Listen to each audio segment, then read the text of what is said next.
AFTV, do we just put that defeat down to the fact that they're just simply on another planet to us? They're miles better than us. Yeah, I've said that, several times here. We're not at this quality level of Man City. We're not at that level.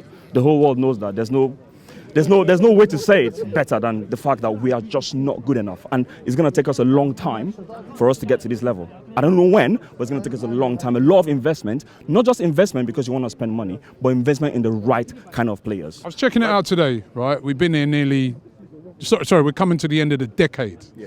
So a lot of people are starting to look back on that decade. Yeah. And I was looking back on the decade for Arsenal, and it's been very poor, hasn't it? I mean, we're going backwards, aren't we? Yeah, we're going backwards, and everything is from the top. It's from the hierarchy. We've been clamoring for quality players to come into the squad. We've been clamoring for the invincible squad, something near the invincible squad to come back into Arsenal. But you cannot get that in this present climate without spending the right money. You can't. You cannot be doing what you were doing back in the days. If you go back to the days when Arsene Wenger was in charge, I think the highest amount we spent on any player was Wiltord, 13,000 back in the days, and they thought they could still go with that model of just making players out of nothing. But I'm sorry, bro, in this present climate, you cannot do that. Let's look at today, De Bruyne. Let's talk about De Bruyne. De Bruyne today ate us for breakfast. Like literally, he brought his fork and knife out and, his cooking utensils, and he finished us. He sliced our defense. He had like how many shots on target? He was actually training. That was like a training ground for him. We were like kids in a park.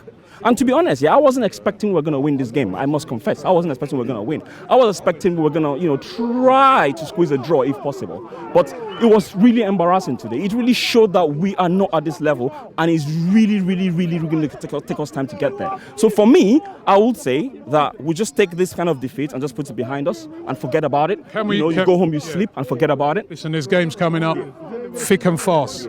Everton next, Bournemouth away. 2 away games, actually. I'm not going for those games. That's number one. Can we win those games? What do you want me to say, Robbie? Your honest opinion. Your honest opinion. The truth about the matter is I don't think we can win those games. As a fan, I'll be hoping we can win those games because I'm always optimistic. I'm always looking at the positive side of the game.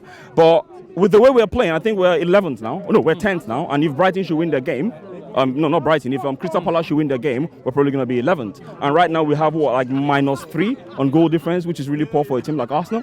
If you look at the defensive shape of the team, I've been talking about this for a long time, that the players are letting every manager that comes in this, Arsene Wenger, Unai Emery, now Ljungberg, the players are not good enough. We've had how many combinations in the defense? We've had Socrates and Chambers. We've had Socrates and Lewis. We've had Lewis and Chambers. It's not working. You can see he's tried. Even Mustafi has come in, against Norwich, and it's not working. So people were saying, "Oh, play this, play this." None of them is working because the players are simply not good enough. Let's look at the second goal today. Yeah, I don't want to have a go at Guendouzi, but I'm sorry, I need to, call him out for that second goal. Now, that second goal, he was showing his naivety.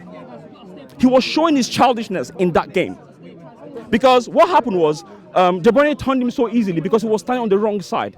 And this is where his positional discipline and his football brain needs to come into play. For me, he needs to grow up quickly because we need him to get to that standard and that level we want him to be. We're relying on youngsters.